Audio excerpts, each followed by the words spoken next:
Introduction. Hey Neeta, have you ever wrapped a birthday gift? Yes, many times. That means you've covered the surface area of a polyhedron with wrapping paper. Have you ever poured yourself a glass of milk? Yes. That means you filled the volume of a glass with liquid. I do not understand what you are saying. What is the surface area and the volume? Surface area is exactly what it sounds like. The area of all the outside surfaces of a three-dimensional object. And volume is all of the space inside a three-dimensional object. In this lesson, you will learn more about both of these concepts as well as how to compute the surface area and volume of combination of solids. Objectives. At the end of this lesson, you'll be able to find the surface area of an object formed by combining any two of the basic solids, namely cuboid, cone, cylinder, sphere, and hemisphere. Find the volume of objects formed by combining any two of the basic solids. Define the frustum of a right circular cone. Find the volume of a frustum of a cone. Find the curved surface area of a frustum of a cone. Find the total surface area of frustum of a cone. Combination of solids. Students, look at these solids. These solids are made up of two or more solids. Here we can clearly see that a circus tent is a combination of a cone and a cylinder. A spinning top is a combination of a hemisphere and a cone. And the test tube is a combination of a hemisphere and a cylinder.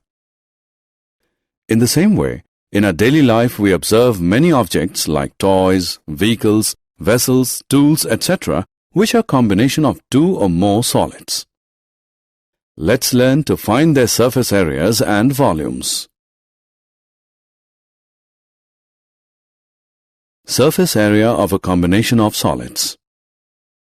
To find the surface area of a solid made up of combination of solids, we break it into smaller solids and then find the curved surface area of each solid and add all areas to get the surface area of such a solid. For example, look at this toy. This toy is a combination of a cone and a hemisphere. To find the surface area of this toy, we will find the surface area of a cone and a hemisphere. Or we can say that the total surface area of a toy will be equal to the curved surface area of hemisphere plus curved surface area of the cone. Let's solve some examples to find the surface area of combination of solids.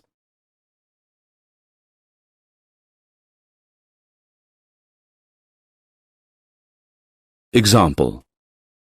A solid toy is in the form of a hemisphere surmounted by a right circular cone. If the height of the cone is 4 cm and the diameter of the base is 6 cm, calculate the surface area of the toy. Solution. We are given the height of the cone, which is equal to 4 cm, and the diameter of the base is 6 cm. As the diameter of the base is 6 cm, so the radius of the cone R is half of the diameter of the base, that is 3 cm. Also, radius of hemisphere is 3 cm. Now to find the surface area of the toy, we need to find the curved surface area of the cone and curved surface area of the hemisphere. The curved surface area of the cone is equal to pi RL. So, now we have to find the value of L, slant height. We know that slant height L is equal to square root h square plus r square, which equals square root 4 square plus 3 square is equal to square root 16 plus 9 is equal to square root 25 equals 5 cm. Now substituting the values of pi, r and L, we get 3.14 into 3 into 5, which is equal to 47.1 centimeter square.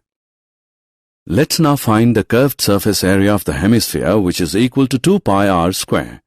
So we get 2 into 3.14 into 9 is equal to 56.52 centimeters square. Hence, the surface area of the toy is equal to curved surface area of the cone plus curved surface area of the hemisphere. This is equal to 47.1 plus 56.52. This gives 103.62 centimeters square.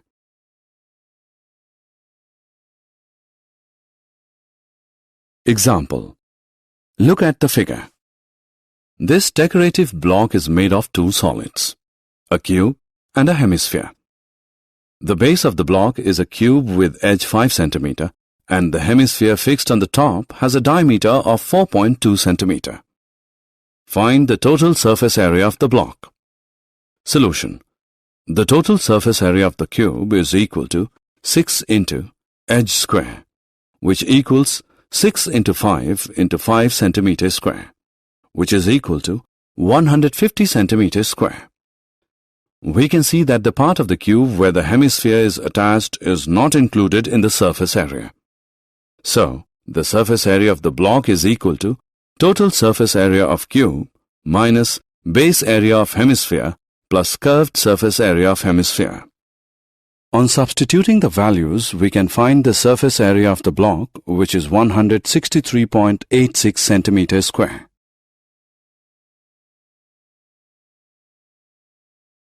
Volume of a combination of solids.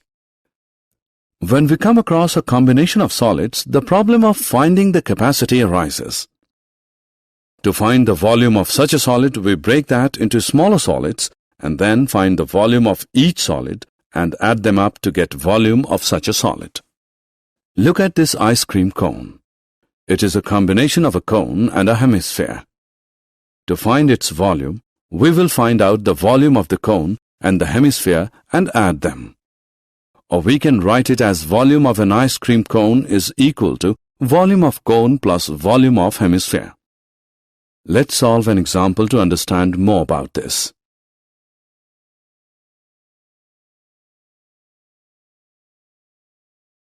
Example. An iron pillar is a combination of a right circular cylinder and a right circular cone.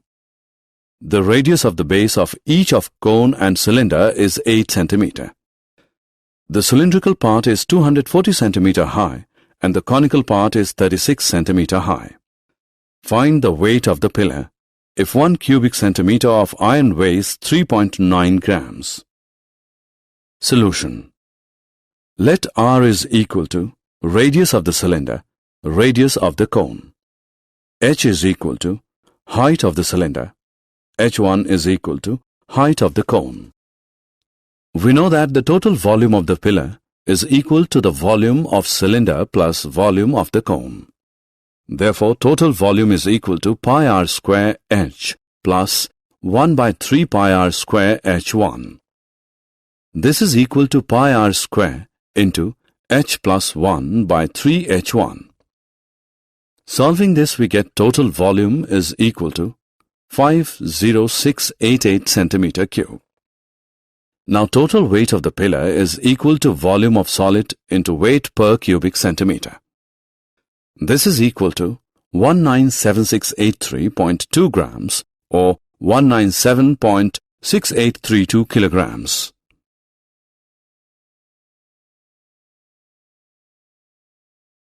Conversion of solid from one shape to another. When we cut a watermelon into slices, we are converting a solid shape into other solid shapes. Regardless of the size and shape of the slices, there is one fact that holds true of the whole process. The volume of all the slices together exactly equals the volume of the original watermelon. When we convert a solid of a given shape to a solid of another shape, the surface area usually changes. However, the volume is preserved. Similarly, in case of cutting bread into slices, we convert a solid shape into other solid shape. The volume of all the slices together exactly equals the volume of the original object. Example. A cone of height 24 cm and radius of base 6 centimeter is made up of modeling clay. A child reshapes it in the form of a sphere. Find the radius of the sphere. Solution. We know that volume of cone is 1 by 3 pi r square h, which is equal to 1 by 3 into pi into 6 into 6 into 24 centimeter cube. If r is the radius of the sphere, then its volume is 4 upon 3 pi r cube. Since the volume of clay in the form of cone and the sphere remains the same, we have, that is, so r is equal to 3 into 2 is equal to 6. Therefore, the radius of the sphere is 6 centimeter. Frustum of a cone. If a right circular cone is cut off by a plane parallel to its base, then the portion of the cone between the cutting plane and the base of the cone is called the frustum of the cone. The formulae for the frustum of the cone are given below.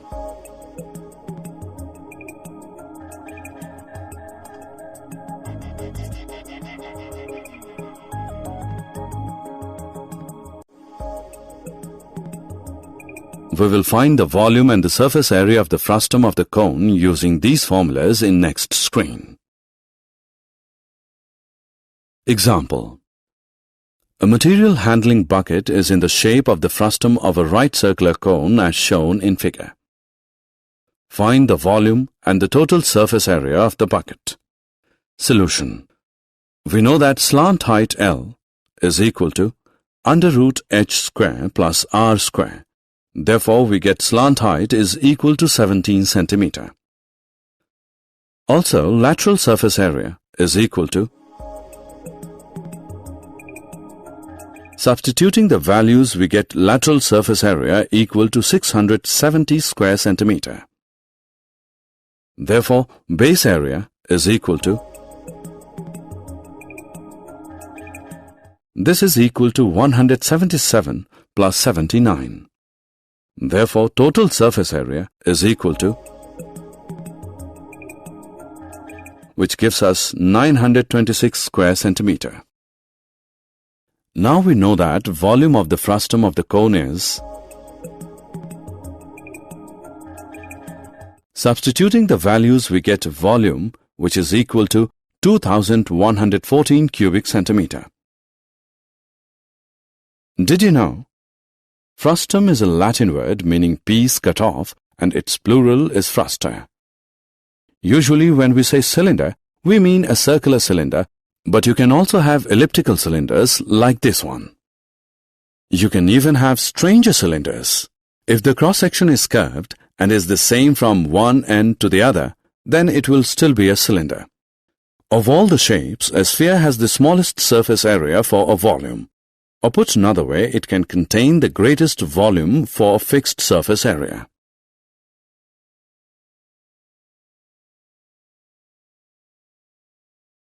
Summary. Let us summarize what we have learned. To find the surface area of a solid made up of combination of solids, we break it into smaller solids and then find the curved surface area of each solid and add all areas to get the surface area of such a solid. To find the volume of a combination of solids, we break that into smaller solids and then find the volume of each solid and add them up. Given a right circular cone, which is sliced through by a plane parallel to its base, when the smaller conical portion is removed, the resulting solid is called frustum of a right circular cone. The formulae involving the frustum of a cone are: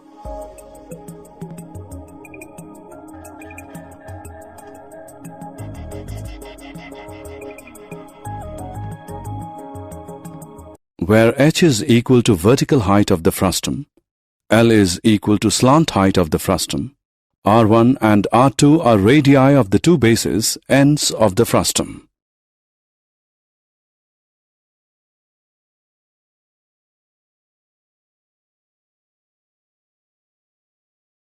परिचय।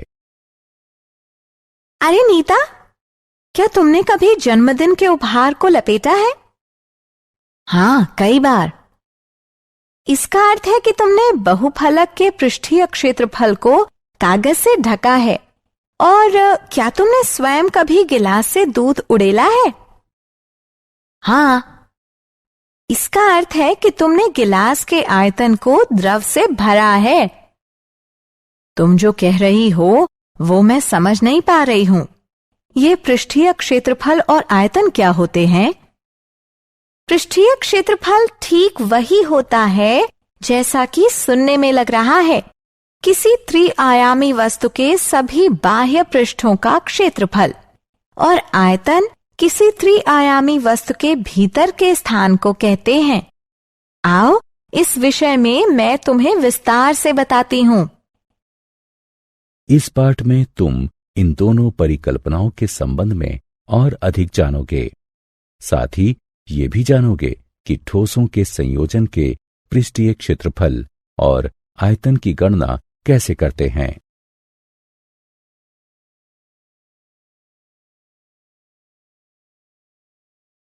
उद्देश्य। इस पाठ के अंत में आप निम्न करने में सक्षम हो जाएंगे।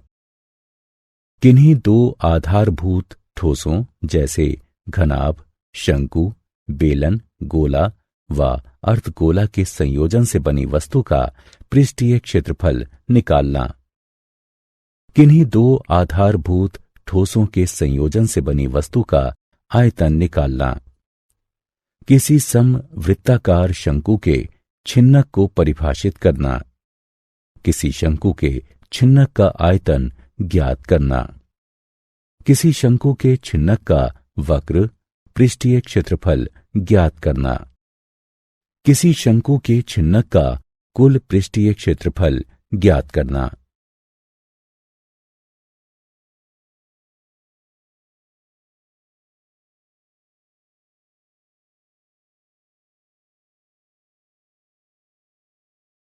ठोसों का संयोजन। छात्रों, इन ठोसों को देखिए। ये ठोस दो या अधिक ठोसों से बने हैं। यहां हम स्पष्ट देख सकते हैं कि सर्कस का तंबू शंकु व बेलन का संयोजन होता है। लट्टू अर्धगोले व शंकु का संयोजन होता है और परखनली अर्धगोले व बेलन का संयोजन होती है।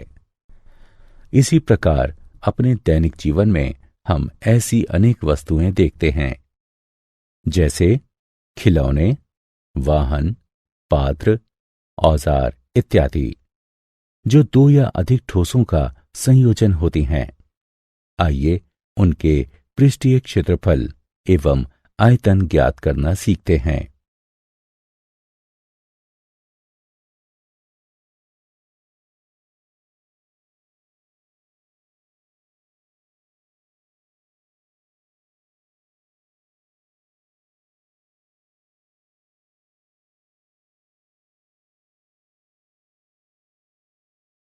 ठोसों के संयोजन का पृष्ठीय क्षेत्रफल। ठोसों के संयोजन से बने ठोस का पृष्ठीय क्षेत्रफल ज्ञात करने के लिए हम उसे छोटे छोटे ठोसों में विभाजित कर देते हैं और फिर प्रत्येक ठोस का वक्र पृष्ठीय क्षेत्रफल ज्ञात करते हैं। फिर उन सब वक्र पृष्ठीय क्षेत्रफलों को जोड़कर संपूर्ण ठोस का पृष्ठीय क्षेत्रफल ज्ञात कर लेते हैं।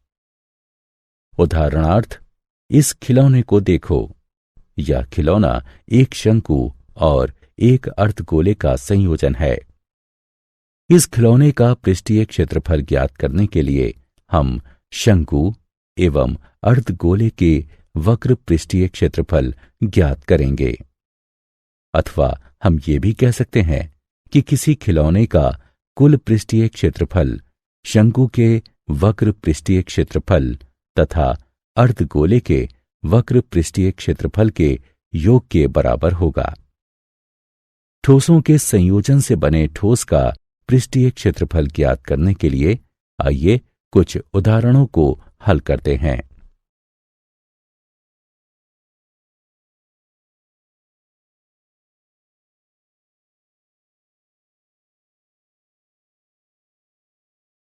उदाहरण। एक ठोस खिलौना एक समवृत्ताकार शंकु द्वारा आच्छादित अर्धगोले के रूप में है।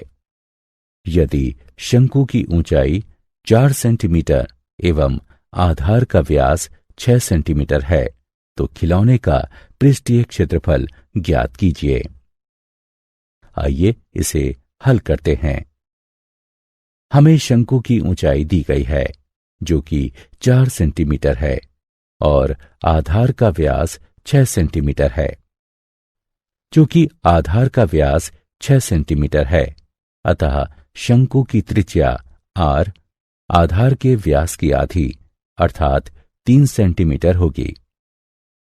अर्धगोले की त्रिज्या भी 3 सेंटीमीटर है। अब खिलौने का पृष्ठीय क्षेत्रफल ज्ञात करने के लिए हमें शंकु का वक्र पृष्ठीय क्षेत्रफल तथा अर्धगोले का वक्र पृष्ठीय क्षेत्रफल ज्ञात करना होगा। शंकु का वक्र पृष्ठीय क्षेत्रफल पाई आर एल होता है। अतः अब हमें एल त्रियक ऊंचाई का मान ज्ञात करना है। हम जानते हैं कि त्रियक ऊंचाई एल बराबर वर्गमूल एच वर्ग जमा आर वर्ग के होता है। अतः इसकी गणना करने पर हमें 5 सेंटीमीटर प्राप्त होगा। अब पाई आर एवं एल का मान रखने पर हमें 3.14 गुणा 3 गुणा 5 प्राप्त होता है जो कि 47.1 वर्ग सेंटीमीटर के बराबर है। आइए अब अर्धगोले का वक्र पृष्ठीय क्षेत्रफल ज्ञात करते हैं जो कि 2 पाई आर का वर्ग। अतः हमें प्राप्त होता है 2 गुणा 3.14 गुणा 3 गुणा 3 बराबर 56.52 वर्ग सेंटीमीटर। अतः खिलौने का कुल पृष्ठीय क्षेत्रफल बराबर शंकु का वक्र पृष्ठीय क्षेत्रफल जमा अर्धगोले का वक्र पृष्ठीय क्षेत्रफल बराबर 47.1 जमा 56.52 बराबर 103.62 वर्ग सेंटीमीटर।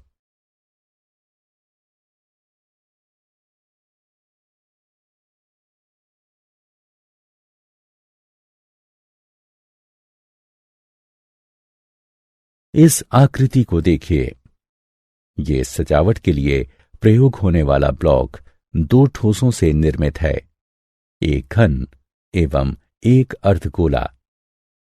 ब्लॉक का आधार 5 सेंटीमीटर कोर वाला एक घन है और उसके ऊपर लगे हुए अर्धगोले का व्यास 4.2 सेंटीमीटर है। ब्लॉक का संपूर्ण पृष्ठीय क्षेत्रफल ज्ञात कीजिए। हल। घन का संपूर्ण पृष्ठीय क्षेत्रफल बराबर 6 गुणा भुजा का वर्ग बराबर 6 गुणा 5 गुणा 5 वर्ग सेंटीमीटर बराबर 150 वर्ग सेंटीमीटर। हम देख सकते हैं कि पृष्ठीय क्षेत्रफल में घन का वह भाग सम्मिलित नहीं किया गया है जिस पर अर्धगोला अध्यारोपित है। अतः घन का संपूर्ण क्षेत्रफल बराबर घन का संपूर्ण पृष्ठीय क्षेत्रफल घटा अर्धगोले के आधार का क्षेत्रफल जमा अर्धगोले का वक्र पृष्ठीय क्षेत्रफल। सभी के मानों को रखकर और उनकी गणना करने पर हमें 163.86 वर्ग सेंटीमीटर प्राप्त होता है।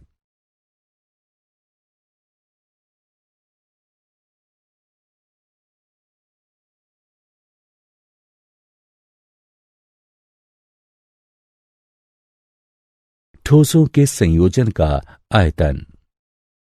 जब हम ठोसों के संयोजन पर दृष्टिपात करते हैं तो क्षमता ज्ञात करने की समस्या उत्पन्न होती है। ऐसे किसी ठोस का आयतन ज्ञात करने के लिए हम उसे छोटे छोटे ठोसों में तोड़ लेते हैं और फिर प्रत्येक ठोस का आयतन ज्ञात करते हैं। फिर प्राप्त आयतनों का योग करके संपूर्ण ठोस का आयतन ज्ञात कर लेते हैं। इस आइसक्रीम कोन को देखिए। यह एक शंकु एवं एक अर्धगोले का संयोजन है। इसका आयतन ज्ञात करने के लिए हम शंकु एवं अर्धगोले के आयतन ज्ञात करेंगे और फिर उन आयतनों का योग कर देंगे। या फिर हम इसको ऐसे भी लिख सकते हैं कि किसी आइसक्रीम कोन का आयतन शंकु व अर्धगोले के आयतनों के योग के बराबर होता है। इस संबंध में और अधिक समझने के लिए आइए एक उदाहरण हल करते हैं। उदाहरण, एक लौह स्तंभ लंब वृत्ताकार बेलन व लंब वृत्ताकार शंकु का संयोजन है। बेलन व शंकु दोनों ही के आधार की त्रिज्या 8 सेंटीमीटर है। बेलनाकार भाग 240 सेंटीमीटर ऊंचा है तथा शंक्वाकार भाग 36 सेंटीमीटर ऊंचा है। स्तंभ का भार ज्ञात कीजिए। यदि 1 घन सेंटीमीटर लोहे का भार 3.9 ग्राम हो। हल, मान लीजिए R बराबर बेलन की त्रिज्या, शंकु की त्रिज्या, H बराबर बेलन की ऊंचाई, H1 बराबर शंकु की ऊंचाई। हम जानते हैं कि स्तंभ का संपूर्ण आयतन बेलन व शंकु के आयतनों के योग के बराबर होता है। अतः संपूर्ण आयतन बराबर पाई आर का वर्ग H जमा 1/3 पाई आर का वर्ग H1 बराबर पाई आर का वर्ग गुणा H जमा 1/3 H1। इसे हल करने से हमें संपूर्ण आयतन प्राप्त हो जाता है जो कि 50,688 घन सेंटीमीटर है। अब स्तंभ का कुल भार बराबर ठोस का आयतन गुणे भार प्रति घन सेंटीमीटर। यह है 1,97683.2 ग्राम अथवा 197.6832 किलोग्राम होगा। किसी ठोस का एक आकार से दूसरे आकार में रूपांतरण। जब हम तरबूज को फांकों में काटते हैं तब हम किसी ठोस आकार को अन्य ठोस आकारों में रूपांतरित कर रहे होते हैं। फांकों के माप एवं आकार से हटकर एक तथ्य है जो कि सारी प्रक्रिया को भलीभांति व्यक्त करता है। सभी फांकों का संयुक्त आयतन वास्तविक तरबूज के आयतन के ठीक बराबर होता है। जब हम किसी दिए गए आकार के ठोस को किसी अन्य आकार में रूपांतरित करते हैं, पृष्ठीय क्षेत्रफल साधारणतया परिवर्तित हो जाता है, यद्यपि आयतन वही बना रहता है। इसी प्रकार ब्रेड को फांकों में काटे जाने के मामले में हम किसी ठोस आकार को किसी अन्य ठोस आकार में रूपांतरित करते हैं। सभी फांकों का कुल आयतन वास्तविक वस्तु के आयतन के ठीक बराबर होता है।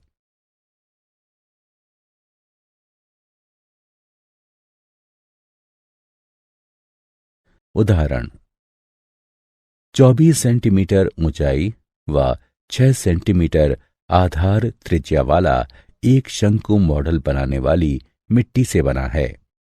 एक बच्चा उसे गोले के आकार में परिवर्तित कर देता है। गोले की त्रिज्या ज्ञात कीजिए। हल, हम जानते हैं कि शंकु का आयतन 1/3 पाई आर का वर्ग H होता है। अतः ये 1/3 गुणा पाई गुणा 6 गुणा 6 गुणा 21 घन सेंटीमीटर के। यदि गोले की त्रिज्या R है तो उसका आयतन 4/3 पाई आर घन होगा। क्योंकि शंकु एवं गोले दोनों ही प्रकार के आकारों में मिट्टी का आयतन समान रहता है, हमारे पास 4/3 गुणे पाई गुणा आर का घन बराबर 1/3 गुणे पाई गुणे 6 गुणे 6 गुणे 24 है, जो कि आर का घन बराबर 3 गुणे 3 गुणे 24 बराबर 3 का घन गुणे 2 का घन है। अतः r बराबर 3 गुणा 2 बराबर 6। अतः गोले की त्रिज्या 6 सेंटीमीटर होगी।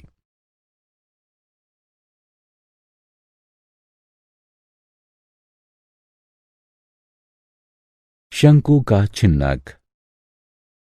यदि एक लंब वृत्तीय शंकु उसके आधार के समांतर एक तल द्वारा काटा जाता है तो काटे जाने वाले तल एवं शंकु के आधार के मध्य का भाग शंकु का छिन्नक कहलाता है। शंकु के छिन्नक के सूत्र नीचे दिए गए हैं। शंकु के छिन्नक का आयतन बराबर 1/3 पाई h r1 का वर्ग जमा r2 का वर्ग जमा r1 r2। शंकु के छिन्नक का वक्र पृष्ठीय क्षेत्रफल बराबर है पाई l गुणा r1 जमा r2 के, जहां l बराबर है वर्गमूल h वर्ग जमा r1 घटा r2 के वर्ग के। शंकु के छिन्नक का संपूर्ण पृष्ठीय क्षेत्रफल बराबर पाई l r1 जमा r2 जमा पाई r1 का वर्ग जमा r2 का वर्ग। अगले स्क्रीन में हम इन सूत्रों का प्रयोग करके शंकु के छिन्नक का आयतन एवं पृष्ठीय क्षेत्रफल ज्ञात करेंगे।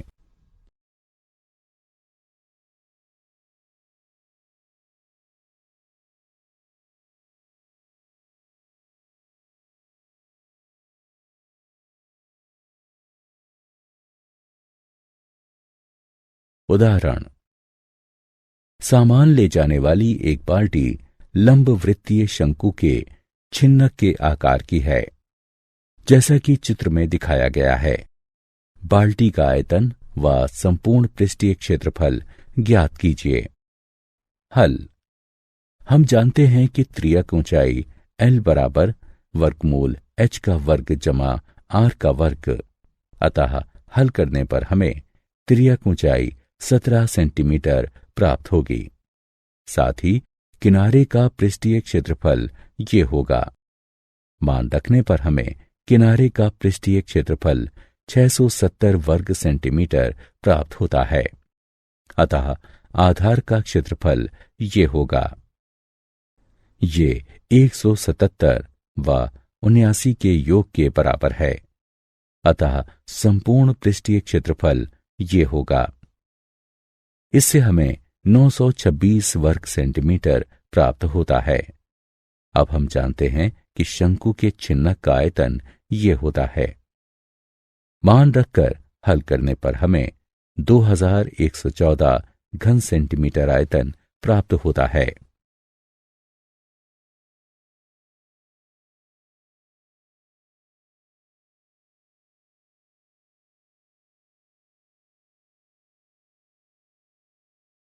क्या आप जानते हैं फ्रस्टम एक लैटिन शब्द है जिसका अर्थ है काटा हुआ टुकड़ा और इसका बहुवचन फ्रस्टा है।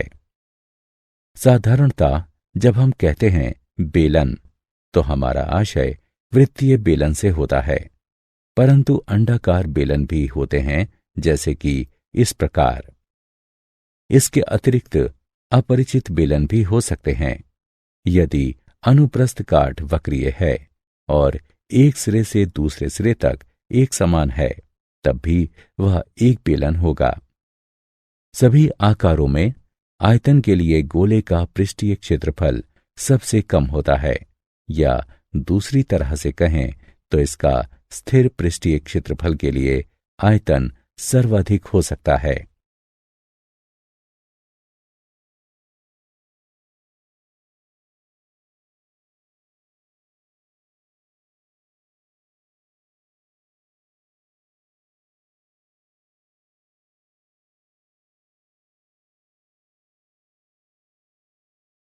सारांश। आइए हमने जो कुछ सीखा है उसे संक्षेप में दोहराएं। ठोसों के संयोजन से निर्मित ठोस का पृष्ठीय क्षेत्रफल ज्ञात करने के लिए हम उसे छोटे छोटे ठोसों में विभाजित कर देते हैं और फिर प्रत्येक ठोस का वक्र पृष्ठीय क्षेत्रफल ज्ञात करते हैं और फिर उन सब वक्र पृष्ठीय क्षेत्रफलों को जोड़कर संपूर्ण ठोस का पृष्ठीय क्षेत्रफल ज्ञात कर लेते हैं। ठोसों के संयोजन से निर्मित ठोस का आयतन ज्ञात करने के लिए हम उसे छोटे छोटे ठोसों में तोड़ लेते हैं और फिर प्रत्येक ठोस का आयतन ज्ञात करते हैं। फिर प्राप्त आयतनों का योग करके संपूर्ण ठोस का आयतन ज्ञात कर लेते हैं। एक दिया गया लंब वृत्तीय शंकु यदि आधार के समांतर एक तल द्वारा काटा जाता है तो काटे जाने वाले तल एवं शंकु के आधार के मध्य का भाग शंकु का छिन्नक कहलाता है।